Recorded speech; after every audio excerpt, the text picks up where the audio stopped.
शिव महापुराण स्कंद पुराण का यह भाव याद करिए कि एक लोटे पानी में इत्र मिलाकर, जल में इत्र मिलाकर, बहुत रोगीला व्यक्ति, बहुत बीमार व्यक्ति है, एक लोटा पानी उसका हाथ का स्पर्श कराकर शंकर को चढ़ाना प्रारंभ कर दीजिए। महाराज केवल 5 या 7 दिन चढ़ाओ, और वो 7 दिन के बाद में उस बीमार व्यक्ति का क्रम देखिए कि उसमें कितना आराम लगा है। औषधि दवाई काम करना प्रारंभ करी कि ना करी।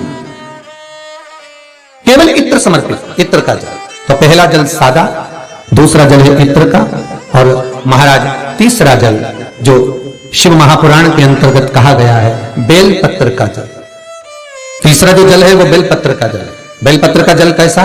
तो महाराज शिव महापुराण की कथा कहती है कि जल के पात्र में एक बेलपत्र अंदर डालकर उस जल के पात्र को ले जाकर शिव को समर्पित करना, अर्थात अपनी मन की कामना भगवान शंकर से कह देना। केवल बेलपत्र के माध्यम, बोलना नहीं है हमको, कुछ हमें कुछ कहना नहीं है।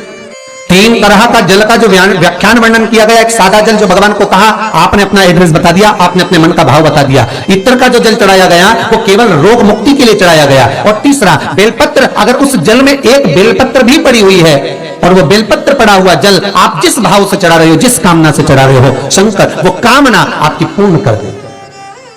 और लिंग पुराण को अगर आप पढ़ेंगे तो उसमें पाएंगे कि लिंग पुराण के अंदर लिखा है कि आप शंकर को अगर जल भी नहीं चढ़ाएं, आप शंकर को वस्त्र भी नहीं चढ़ाएं, आप शंकर को फूल भी ना चढ़ाएं, आप बेलपत्र भी ना चढ़ाएं, अगर शंकर को आपने कुछ भी ना चढ़ाया तो केवल शंकर के मंदिर में 2 क्षण जाकर उस शिवलिंग के सम्मुख में बैठ जाओ, कुछ मत बोलो, केवल मौन होकर उसको निहार लो, केवल मौन होकर निहार लो। बहुत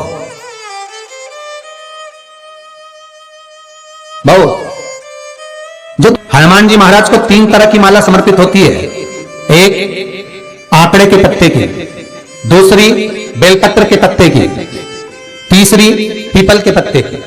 ये 3 तरह की माला जब शंकर हनुमान जी महाराज को समर्पित होती है, जिस समय पर अगर व्यक्ति के जीवन में बहुत भारी रोग हो गया है, बहुत ज्यादा कष्ट हो गया है, कैंसर जैसी बीमारी भी अगर उसको घेर ली है और किडनी लीवर सब बेकार हो गया, तो निवेदन है पीपल के पत्ते की माला बनवाओ, 108 पत्ते की, और हनुमान चालीसा का हर पत्ते पर स्मरण करिए। महाराज आप हनुमान चालीसा पढ़ते जाओ, माला में गांठ लगाते जाइए, और वो माला जो व्यक्ति कैंसर से पीड़ित है हाथ का स्पर्श कराइए और शंकर को चढ़ाइए। केवल अष्टमी तिथि के दिन ये माला समर्पित होना चाहिए, शुक्ल पक्ष की अष्टमी के दिन।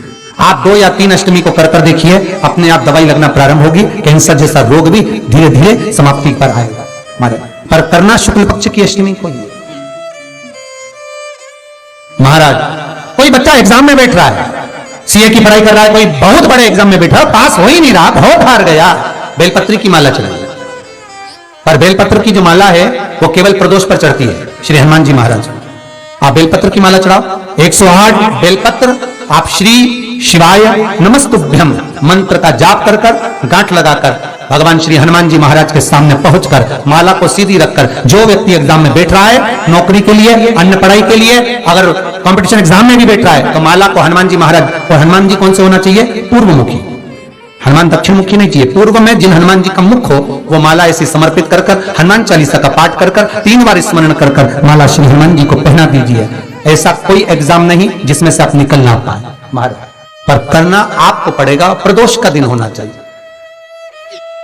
प्रदोष के दिन भगवान, और प्रयास जहां तक हो सके प्रदोष काल में अगर चढ़ाएंगे तो ज्यादा फलदायी रहेगा, प्रदोष काल में।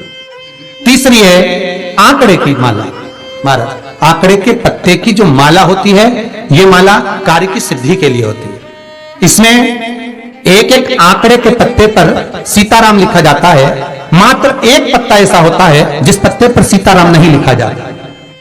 108 पत्ते में से एक पत्ता, बस उस पत्ते को हथेली में रखकर उल्टा हाथ आपको रखना है और अपनी कामना कर कर उस पत्ते को बांध देना है। ये जरूरी नहीं है कि 25 के बाद बांधो, 50 के बाद बांधो या 100 के बाद बांधो, आपकी मर्जी पड़े, उस खाली पत्ते को कहीं पर भी बांध दीजिए और उस माला को अपनी कामना कर कर श्री हनुमान जी महाराज को समर्पित कर दीजिए। महाराज इसके लिए कोई तिथि, कोई दिन, कोई वार निश्चित नहीं है।